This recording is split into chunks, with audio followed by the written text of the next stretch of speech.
There's literally, I have no leverage. Out from underneath, man. Take the strong hand. Oh my God. That'll hold.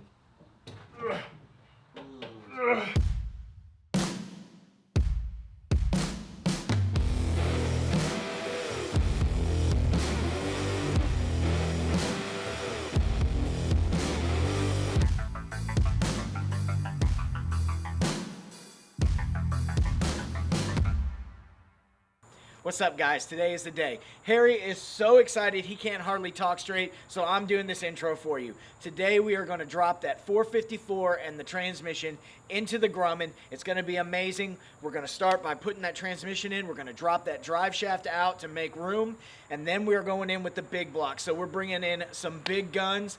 Got some help from our boy Grant at Arkansas Off-Road, and we're going to get this thing done. So we're going to start with that transmission. Let's get to it.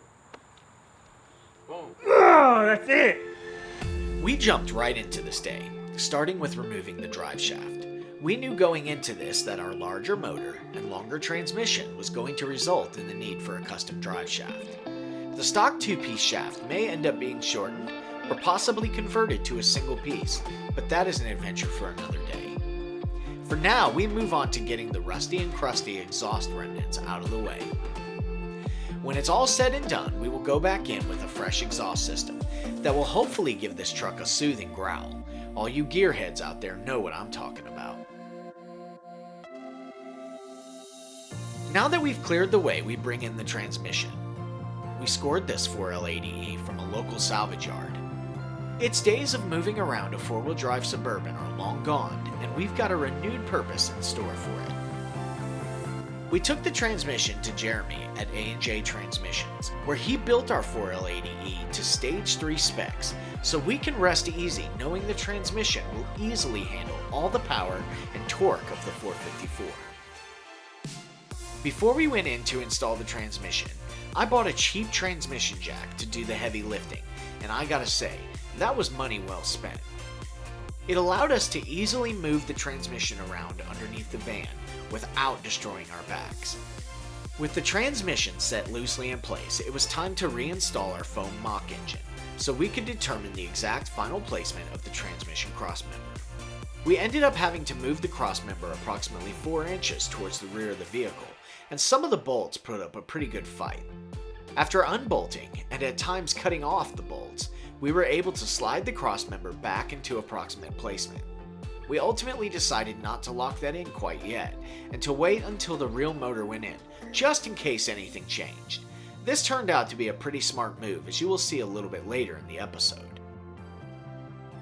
Having the transmission still loose in the truck ultimately helped us get the engine seated, as we were able to slide the transmission back several inches to give extra clearance for swinging the motor into place. The last thing we did before moving on to prepping the engine for install was to check for possible obstacles and obstructions. We knew it was going to be an extremely tight fit installing the real engine with its valve covers already attached, so we were looking for anything we could remove to give us more clearance. Luckily, we were able to remove the floor panel next to the gas pedal for extra breathing room. With this panel now removed, we had a much clearer path and less chance of the valve covers getting banged up on their way in. At this point, there was nothing holding us back, so it was time to give this install a shot. Alright, today's the day. The day I've been waiting for since the beginning of this entire build. Check out how we put the 454 in. First things first, we had to get this motor primed for its initial startup. We began by filling the engine with Royal Purple 10W30 and Lucas break-in oil. This special additive provides zinc and phosphorus to help the motor cope with the harshness of an initial break-in. These added minerals work to protect the sensitive engine parts from heat and friction. After we got the oil properly circulated throughout the block using a special priming tool, we installed the gaskets and RTV sealant for the intake manifold. For this installation, we used threaded bolts with blue Loctite to make sure that these puppies never back out accidentally. With Grant holding up my engine Bible, I tediously torqued the bolts. This is a critical step that takes extreme precision, so we made sure we took our time and did it right. When that was done, we bolted on the valve covers and rolled the engine outside for prep.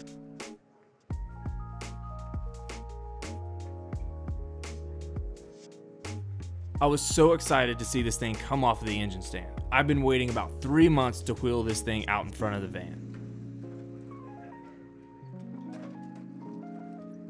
Once we got the engine outside, it was time to install the flex plate and fill up the torque converter. For this, we used a high quality Dexron 6 fluid and a lot of it. I cycled the fluid and got it ready to attach to the transmission. With that complete, it was time to remove our mock-up engine and get ready for the real deal.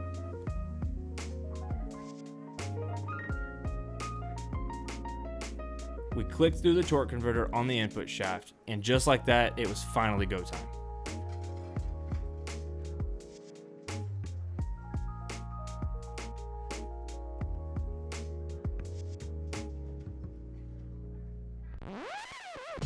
Attempt 1 was an immediate failure. The chain strapped to the engine had too much slack and was allowing the engine to hang too low. We lowered the engine onto a tire and removed the slack out of the chain and then went in for attempt number 2. The second attempt proved to be a hair more successful, but ultimately we backed out again because the arm of the cherry picker was still hitting the firewall and allowing the engine to drag on top of the cross member.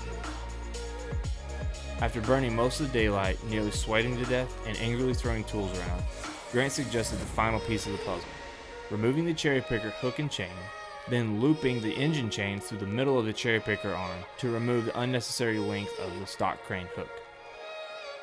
And bam! Immediate success, with the engine finally sitting over the mounts. Watch as we love tap and massage the engine into place. Yeah. Hold on. I gotta clear this tab. Okay. Hold on. Let me read There it is. It cleared? Yep. Okay. That's in the mount almost.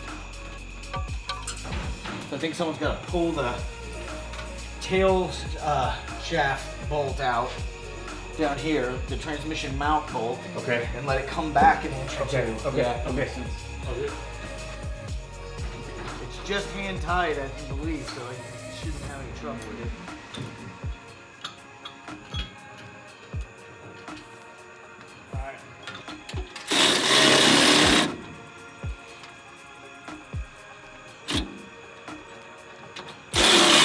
Alright, I need the wrench now or something to hold on. Wow. You are a disaster right now, but it's pretty amazing. Where is this with my hand on it on that Yeah. side? I can hold it with the wrench up here. Here. You want an extension? I don't think. Can you get it to Was this a really long bolt? Alright, go ahead, try it. Alright. Man, so close, man.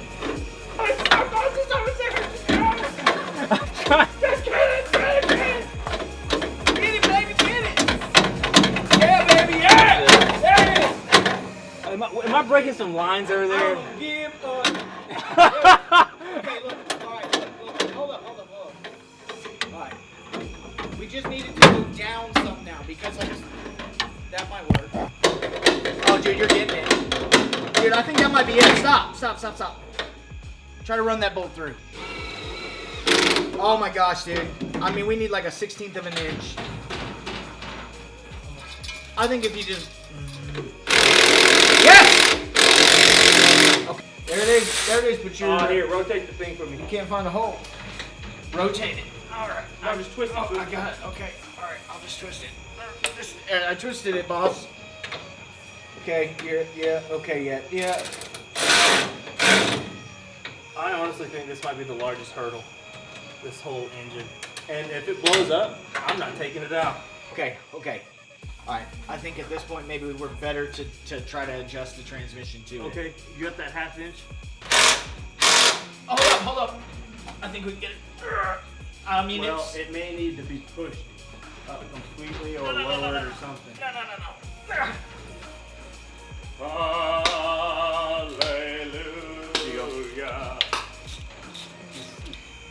That was a lot harder than I thought it was going to be, honestly. So we went in, and the crane was hitting the firewall. We had to pull it out, adjust it, go back and take a chain out. Yeah. That didn't work. Went back in, took the hook and the chain that was attached to the hook to the cherry picker off. Because you wanted to take a sawzall to the firewall. Hey man, that to me sounded faster, but we somehow rigged up the Smarter. That's right. Faster. That and was me, smarter. by the way, Yeah, it was. rigging that up. Yes, it was. That's It why we was. brought him here. That's right. Arkansas Off-Road. So, Grant suggested that we take all of the chain and hook off and just use the chain we were using to suspend the engine and hook it through the cherry picker, which ultimately worked because it took up about 4 inches of chain. Yep. We slid it in with cardboard and foam underneath it, and a lot of hammering and jamming and prying to get it in without damaging the engine too bad. Finally got everything adjusted where we needed it. The cross member for the transmission to the engine, everything is set for the accessories and pulleys. I'm stoked. Best part was listening to these two dudes go back and forth and yell and scream at each other. Can't communicate. Oh my That gosh. was hilarious. Like a couple of angry brothers. Yeah. Holy crap.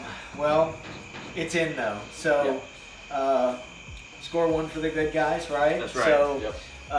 I guess that's about wrapping this up. You know, we're gonna tighten all the bolts and clean up our tools, see if we can figure out whose tools are what and all that. But The next time you see us, we're going to be putting on the final touches for the engine and hopefully adding some electrical parts so this thing will crank up. see you next time.